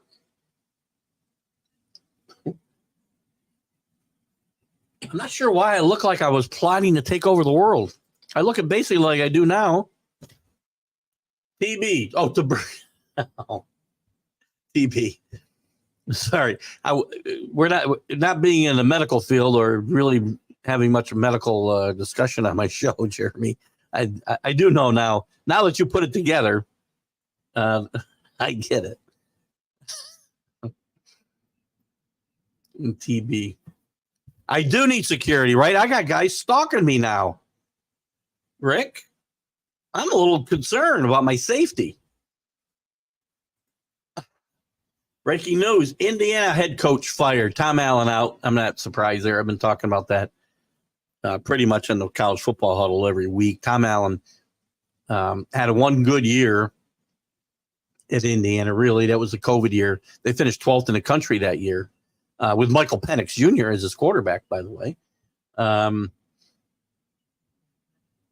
Good defensive coach. The offense has always been pretty atrocious there. Indiana's just, again, it's a tough place to win. It's a tough place to win in the Big Ten. Paul Krause, I follow on Facebook, and he does a lot of posting, selling of memorabilia and stuff. I tried to get him, again, I haven't done interviews in a while since my good friend Dan Harris who was basically setting up some interviews for me because I didn't have time. I will when I retire. We're probably going to have to put that off for a while. But I've been trying to get Paul Krause. He's another guy who wants to get paid to come on. So, but great player. But again, I still will say the best cornerbacks. And was Paul Krause a cornerback or a safety, by the way? I don't know why. And Rick would know this for sure. I feel like Paul Krause was a safety. I could be wrong. I'm guessing. My memory is not always that good. But great player. Fifth highest selling jersey among active players right now, Trey Lance. Oh my God, you got to be kidding me. Why? What? I'm confused. Too early to sit player. Well, I absolutely way too early to sit players now. I mean, in blowouts, whatever. Pick 'em update.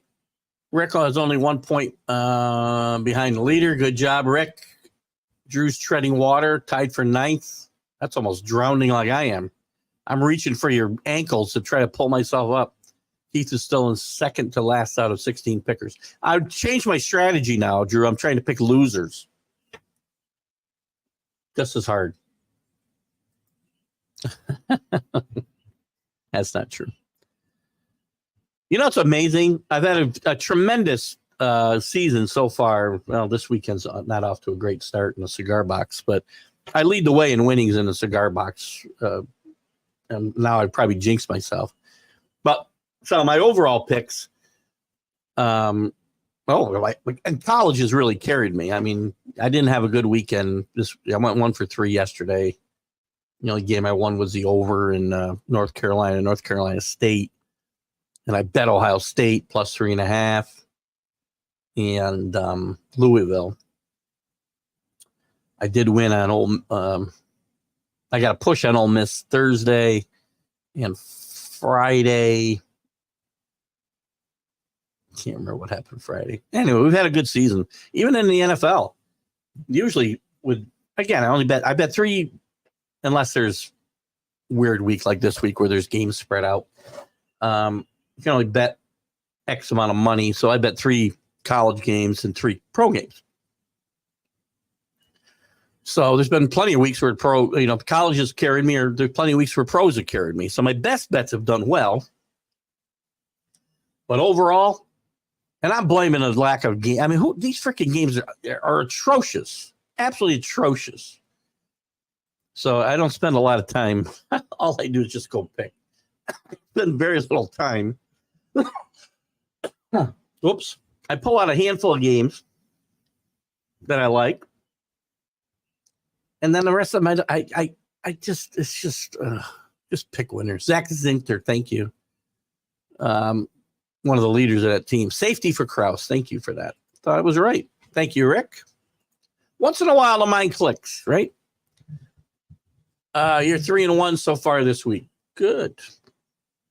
I think, and I don't know what I am in the pros. We'll look at the schedule here in a second.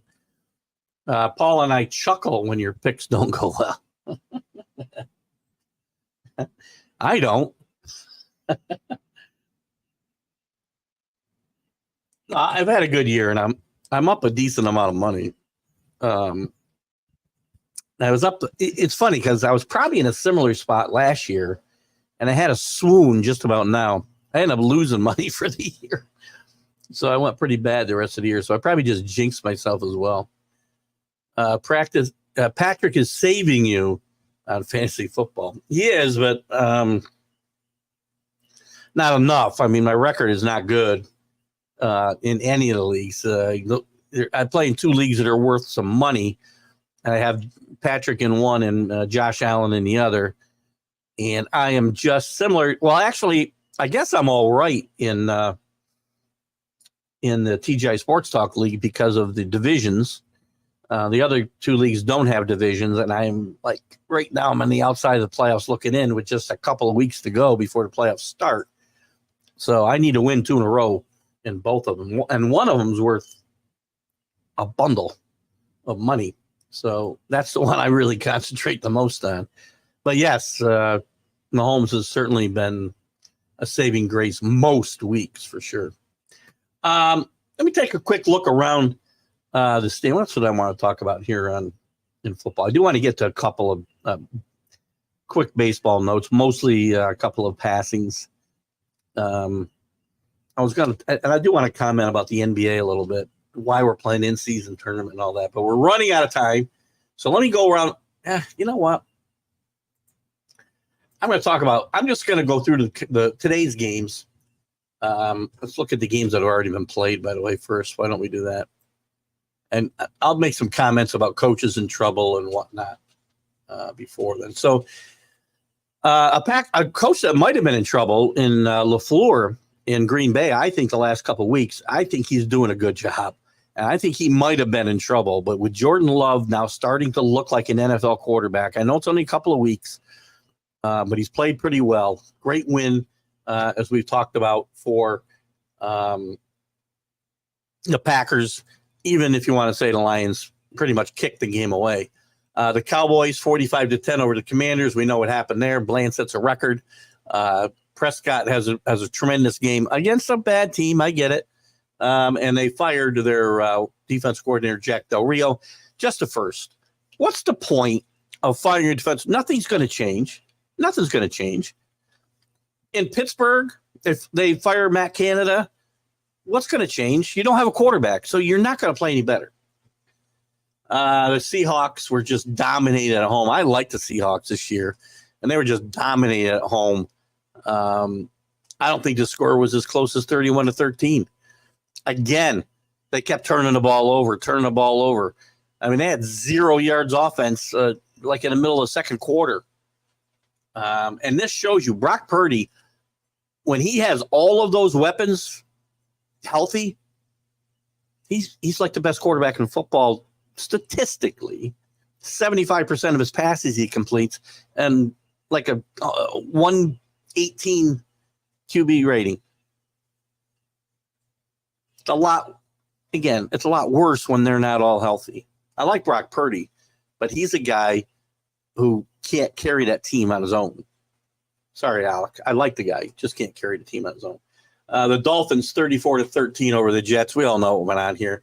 It's going to be an interesting race for the MVP of the of football. Patrick Mahomes always going to be in a conversation. McCaffrey's got to be in a conversation. Jalen Hurts will probably be in a conversation. There's people that want Watt to be in a conversation because Pittsburgh being alive is because of that defense, and he's a tremendous force there. And I think Tua will warrant some conversation as well. Looking at these games, so who else? Are any of those coaches in trouble? Nobody in the 49ers or the Seahawks. Pete Carroll's not getting fired. McCarthy, well, I'm sure I'll get a Fred Flintstone soon.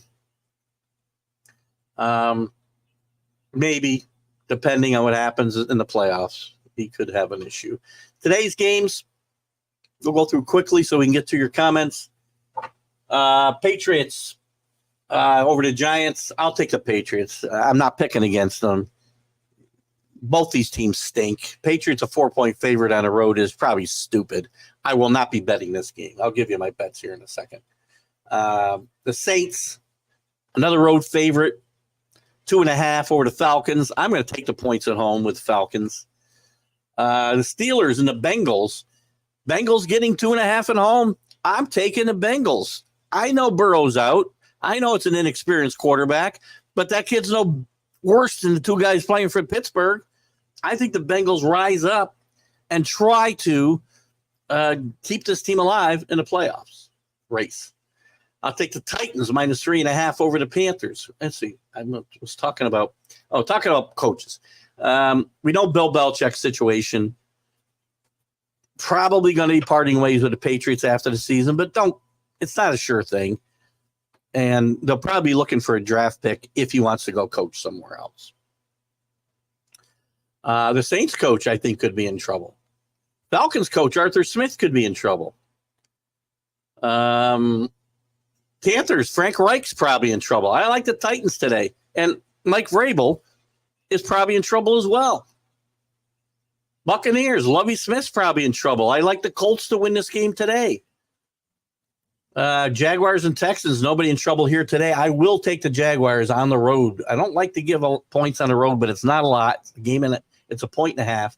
That's going to be a bet for me, the Jacksonville Jaguars. I think I'm betting the Broncos -2 against the Browns. Cardinals. I'm going to take the Cardinals over the Rams -3. I'll take the Chiefs obviously over the Raiders. The Eagles, I'll take over the Bills. The Bills, you got to beat somebody better than the Jets to make me think the ship is righted there. And I'm going to continue. I'm not betting them. I'll take the Chargers at home against the Ravens. And then Monday night, the Vikings over the Bears. So who did I give you as my bets? I'm going to take the Broncos. I'm going to take the Chargers. I'm sorry, the Jaguars. And I'm going to also bet. Where's the other game I wanted to bet? Might have been an over. No, I guess it's going to be the Vikings on Monday night. So what do we got here comment-wise before we move on here?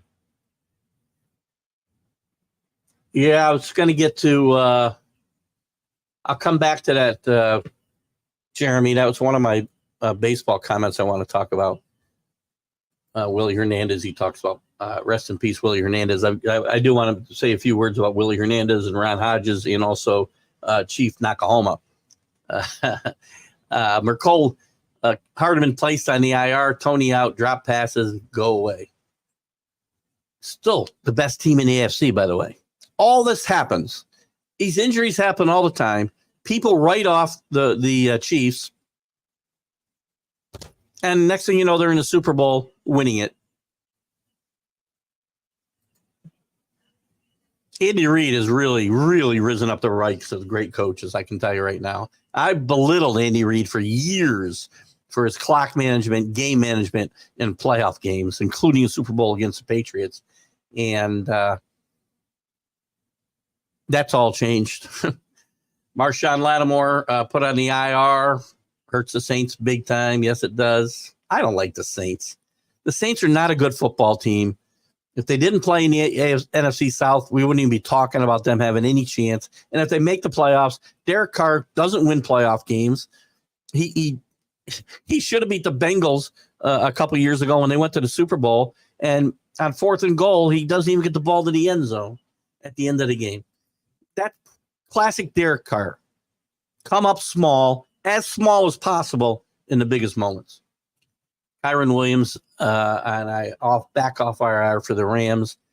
I had him on some of my rosters, and I dropped him recently, but I got running backs don't win for you anymore. Unless you got McCaffrey. I will say, I do want to bring up this, and we can go back to football if you guys have more football stuff, but I want to say a couple of things. And I got to add Chief Nakahoma, which I found out about this morning. So Willie Hernandez and Ron Hodges both passed away this year. Willie Hernandez is an interesting example of a player in the major leagues who kicked around for 7-8 years with the Cubs and with the Phillies. Gets to Detroit in 1984. Again, after being a journeyman, never been the go-to guy in a bullpen, never even had 10 saves, I don't think, in a year, or any amount of wins or real consistency. Had a lot of talent. He gets to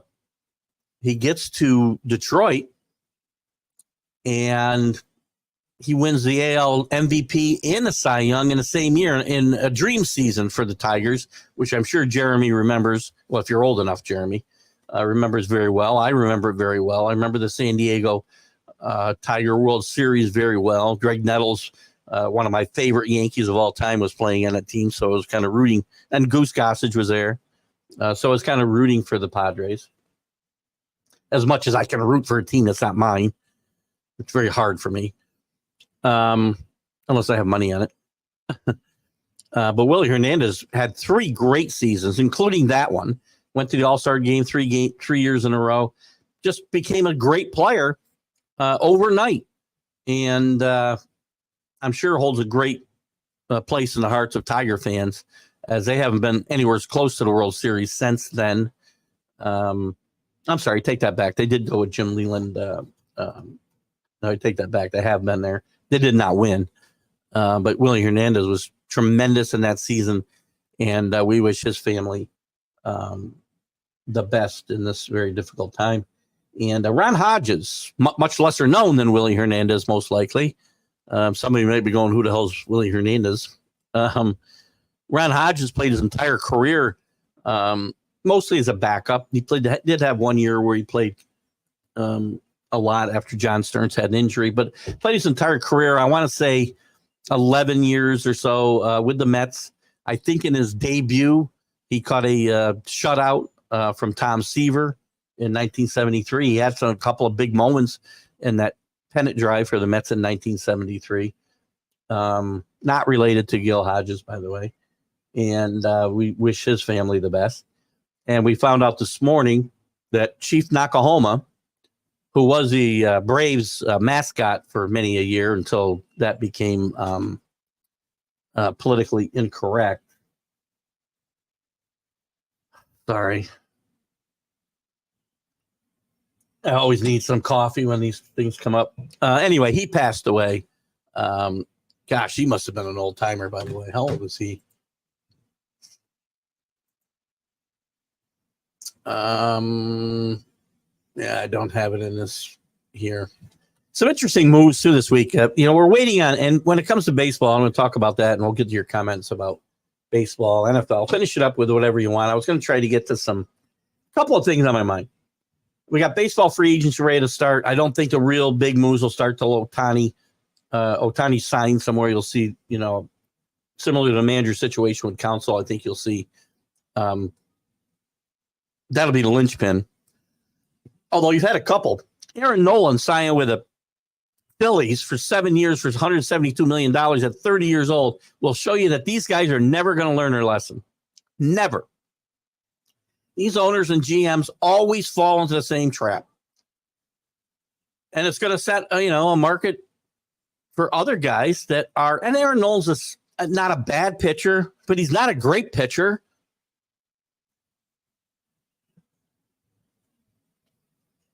Diamondbacks bring in Eduardo Suarez, who hits home runs. It doesn't fit what they do at all. Classic 220 hitter and 20 home runs. Big deal.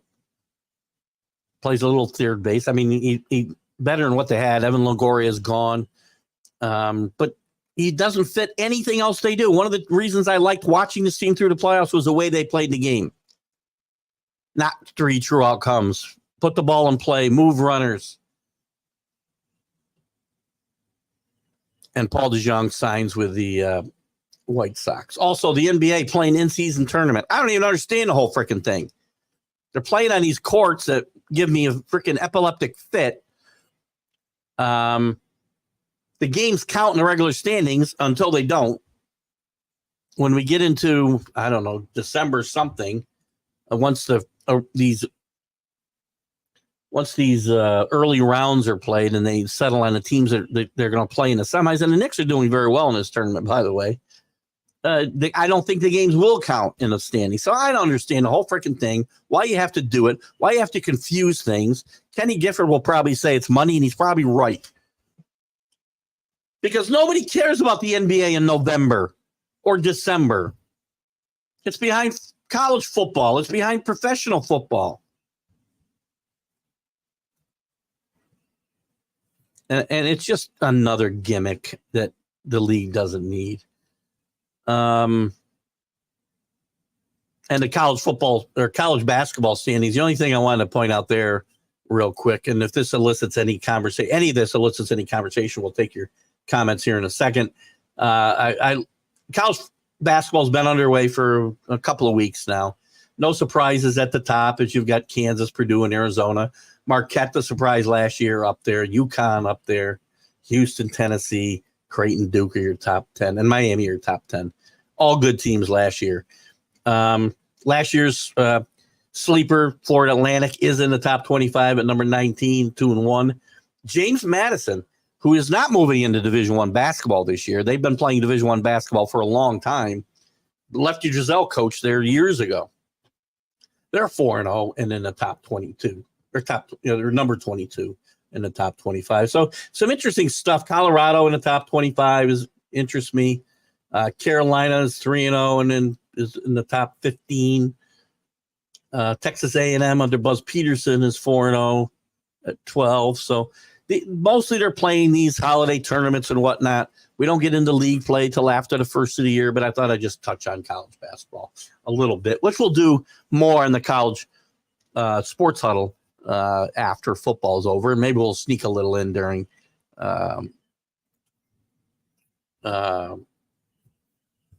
the bowl season. The Cardinals, for youth and quality, Lance Lynn and Kyle Gibson. Lance Lynn looks as much as like me. I would look in a Major League Baseball uniform as anybody in the game these days. And he was not very good with the White Sox last year. He was not very good with the Dodgers for the most part. He gets $10 million for a year.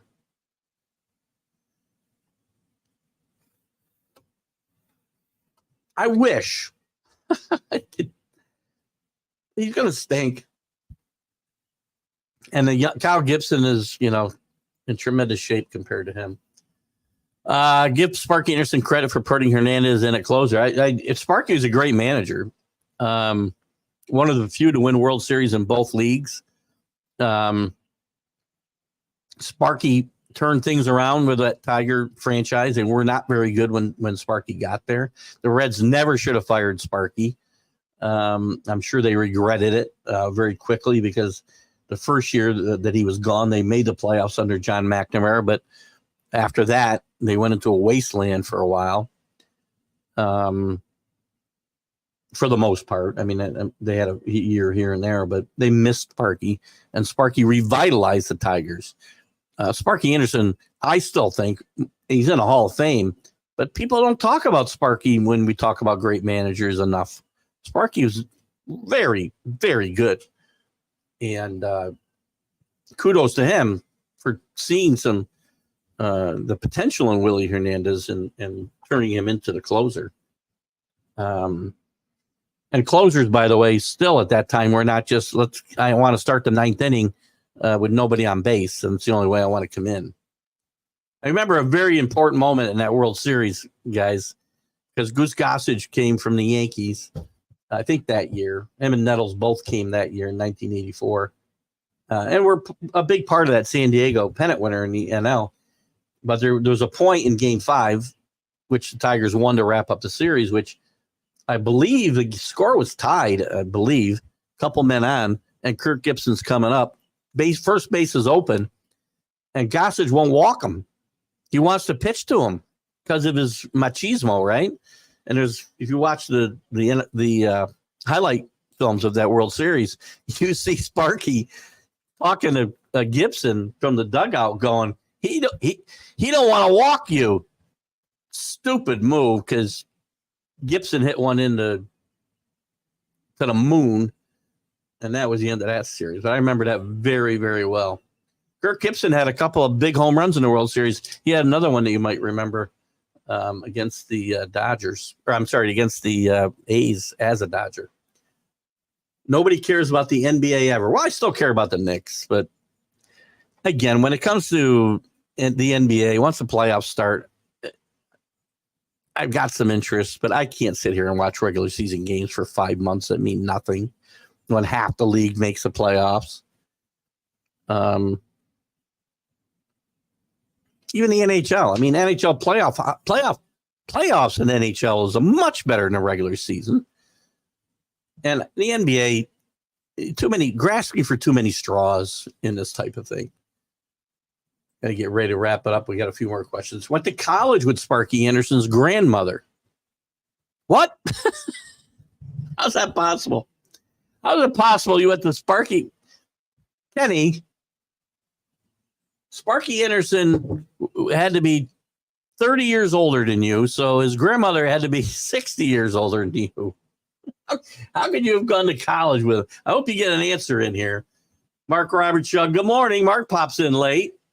Sparky had the quick hook. Captain Hook, they called him in Cincinnati for sure. Captain Hook. All right, we got to get ready to wrap it up. I hope Kenny can tell me, and if you can't, please put in the comments anyway, Kenny, so I can see it later, how you could possibly have gone to college with Sparky's grandmother. I'm sorry. Actually, his grandmother had to be 90 years older, 60 years older than you. Oh, God. Anyway, guys, thanks. Great show. Great job by you guys. As always on Sunday, we'll be back with the College Football Huddle on Wednesday at 7 p.m. Eastern Time. We'll be back with Are You Serious? And then the Sunday Stream of Consciousness next week. Then we got a few, not on the weekend, but we'll have some